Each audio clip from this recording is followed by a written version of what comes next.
Okay my dear students, आज हमारा chapter चल रहा है साउंड। तो बेटा बेसिकली हम आपको सबसे पहले ये बताएंगे कि साउंड होता क्या है। तो हमारे पास एक डेफिनेशन है, sound is an actual form of energy. बोलिए, sound is an actual form of energy. तो ये बेटा साउंड है ना, ये वास्तव में ऊर्जा का एक एक्चुअल फॉर्म होता है। साउंड भी ऊर्जा का ही एक एनर्जी का एक प्रकार है। बस ये हमारे ईयर्स को सेंसेशन प्रोवाइड करता है और उस सेंसेशन के द्वारा हम लोग चीजों को सुन पाते हैं। ठीक, तो बेसिकली है क्या, ये जो साउंड है ये एक प्रकार का वेव है। तो चलिए पहले हम ये समझ लेते हैं कि वेव है क्या। तो बेसिकली जो वेव होती है बच्चे, वो वेव होती है आपकी दो प्रकार की। पहला तो हमने लिखा है यहाँ पर मैकेनिकल वेव और दूसरा होता है आपके नॉन मैकेनिकल वेव। तो मैकेनिकल वेव वो वेव होती हैं कि जिनके ट्रेवल के लिए किसी मीडियम की आवश्यकता होती है। विदाउट मीडियम ये ट्रेवल नहीं कर सकती, एक स्थान से दूसरे स्थान तक आगे नहीं बढ़ सकती। और दूसरी वो वेव्स होती हैं कि जिनके ट्रेवल करने के लिए किसी भी माध्यम की आवश्यकता नहीं होती है। क्या होता है बच्चे? किसी भी माध्यम की आवश्यकता नहीं होती, किसी मीडियम की आवश्यकता नहीं है, कोई रिक्वायरमेंट नहीं है मीडियम की। और इसीलिए हम इसको बेटा एक और अनदर नाम से जान लेते हैं, जिसका नाम होता है इलेक्ट्रोमैग्नेटिक वेव। क्या होता है बेटा?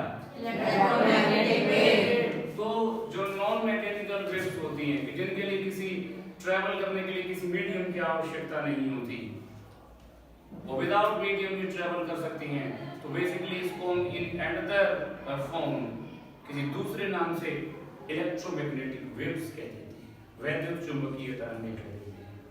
ठीक है, तो वेव है क्या? वेव एक प्रकार का डेविएशन है, एक विक्षोभ है जो बिना किसी एनर्जी लॉस्ट के एक स्थान से दूसरे स्थान तक एनर्जी को ट्रांसफर करता है। अब प्रश्न ये बनता है कि मैकेनिकल वेव के लिए मीडियम की आवश्यकता होती है और इस पर मैकेनिकल वेव के दो वेरिएंट डिपेंड होती हैं। पहले का नाम है लॉन्गिट्यूडिनल वेव्स और दूसरी होती है आपकी ट्रांसवर्स वेव। तो जो लॉन्गिट्यूडिनल मैकेनिकल वेव्स होती हैं वो आपके कुछ इस प्रकार का, ये जो हमने ग्राफ बनाया है आप देख रहे हैं, कुछ इस तरीके से ट्रेवल करती हैं। तो पहला होता है हमारा कंप्रेशन और दूसरा होता है हमारा रेयरफैक्शन, यानी इसको हम कहते हैं संपीड़न और विरलन। इस संपीड़न और विरलन के रूप में आगे जिगजैग करती हुई बढ़ती हैं। और दूसरा होता है हमारा ट्रांसवर्स वेव्स। ट्रांसवर्स जो वेव्स होती है माय डियर स्टूडेंट्स, ये आपका श्रृंग और गर्त के रूप में, किसके रूप में? श्रृंग और गर्त के रूप में, श्रृंग और यानी क्रस्ट और ट्रफ के रूप में, क्रस्ट और ट्रफ के रूप में। अपर वाले पार्ट को हम बोलते हैं क्रस्ट और जो डाउन वाला पार्ट है उसको बोलते हैं ट्रफ। इसके रूप में ये जिगजैग करती हुई एक स्थान से दूसरे स्थान तक ट्रेवल करती है। अब समझते हैं हम इसके एग्जांपल। तो जो लॉन्गिट्यूडिनल वेव्स होती हैं, तो लॉन्गिट्यूडिनल वेव्स के एग्जांपल होते हैं प्यारे स्टूडेंट्स, जैसे हम कह सकते हैं यहाँ पर स्प्रिंग, ये होती है स्प्रिंग। आप एक स्प्रिंग को लीजिए और स्प्रिंग को आप तान करके जब छोड़ देंगे तो उसमें जो वेव्स प्रोड्यूस होंगी वो आपका one of the best example होंगे किसका? Longitudinal wave. ट्रांसवर्स वेव्स में आप जाओगे, ट्रांसवर्स आप वेव्स में जाओगे तो यहाँ पर आप देखोगे light. One of the best example, one of the best example of transverse waves electromagnetic waves. कैसे?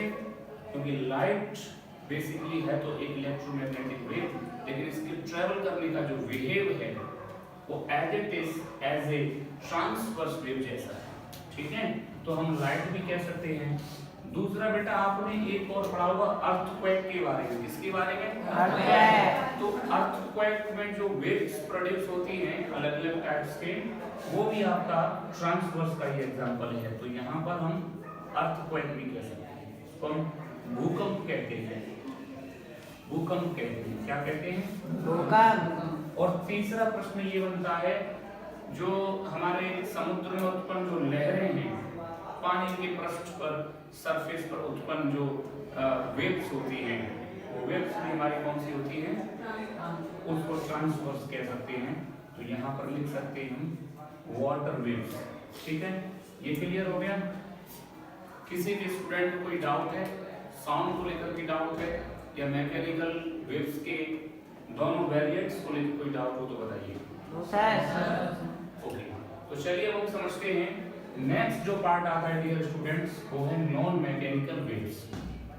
तो नॉन मैकेनिकल वेव्स, जैसा कि हमने आपको पूर्व में बता दिया है कि इस प्रकार की वेव्स के ट्रैवल के लिए किसी भी मीडियम की आवश्यकता नहीं है। ये बिना मीडियम के बच्चे सूर्य से लेकर के पृथ्वी तक जो लाइट आ रहा है, प्रकाश जो आ रहा है, स्पेस के अंदर तो वैक्यूम है, एयर भी नहीं है, तो फिर सूर्य का प्रकाश सूर्य से हम तक कैसे प्राप्त हो रहा है? तो आप ध्यान रखिएगा, जो इलेक्ट्रोमैग्नेटिक वेव्स होती हैं, ये एक ऐसे सोर्स से उत्पन्न होती हैं जो कि बहुत ज्यादा हैवी होता है। बिकॉज सूर्य के न्यूक्लियस में केमिकल एक रिएक्शन होती है जिसका नाम है nuclear reaction, right? Nuclear fusion reaction. तो सूर्य के न्यूक्लियस में क्या होता है प्यारे स्टूडेंट्स, कि हाइड्रोजन डायरेक्टली हीलियम में कन्वर्ट होता है। जैसे हम यहाँ कह सकते हैं 1H2 plus 1H2 gives 2He4 plus energy. तो हाइड्रोजन एटम के दो isotopes, like deuterium isotopes 1H2 plus 1H2, ये दोनों मिलकर के हीलियम एटम क्रिएट करेंगे, और इस स्थिति में एनर्जी का एक अच्छा खासा अमाउंट रिलीज होगा, जो कि हमें ऐसे लाइट फॉर्म प्राप्त हो रहा है। तो ये एक ऐसे सोर्स से उत्पन्न है जो कि अत्यंत हैवी है, इसलिए इनकी स्पीड बहुत ज्यादा होती है। स्पीड ऑफ लाइट अगर हम देखें स्टूडेंट्स, तो capital C equals to 3.0 into 10 to the power 8 metre per second.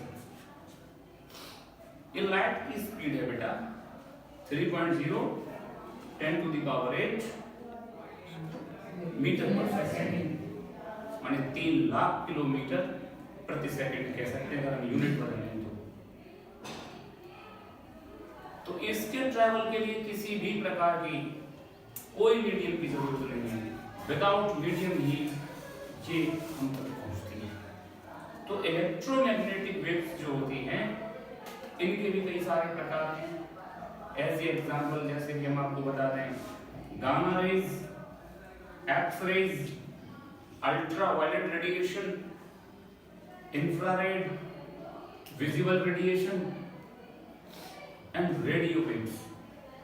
तो ये जो सारे हमने आपको बताई, ये सारे ही one of the best example है इलेक्ट्रोमैग्नेटिक वेव्स, क्योंकि इनमें से किसी भी वेव के ट्रैवल होने के लिए किसी भी मीडियम की कोई भी जरूरत नहीं होती।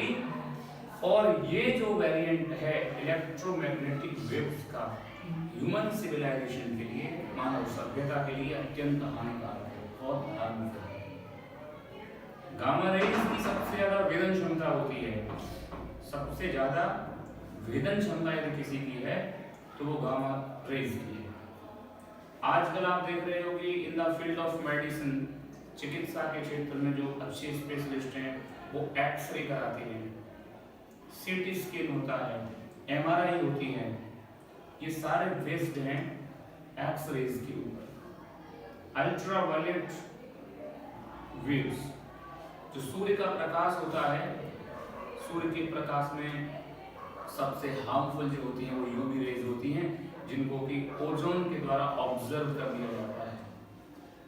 तो ये जो सभी प्रकार की हमने आपको वेव्स बताई हैं, ये सभी की सभी इलेक्ट्रोमैग्नेटिक वेव्स हैं, और इलेक्ट्रोमैग्नेटिक वेव्स का मतलब है नॉन मैकेनिकल वेव्स, माने जिनके ट्रैवल करने के लिए किसी भी मीडियम की आवश्यकता नहीं होती और इनकी स्पीड है 3.0 10⁸ मीटर पर सेकंड। टॉपिक समझ में आया? Yes sir. Okay, thank you.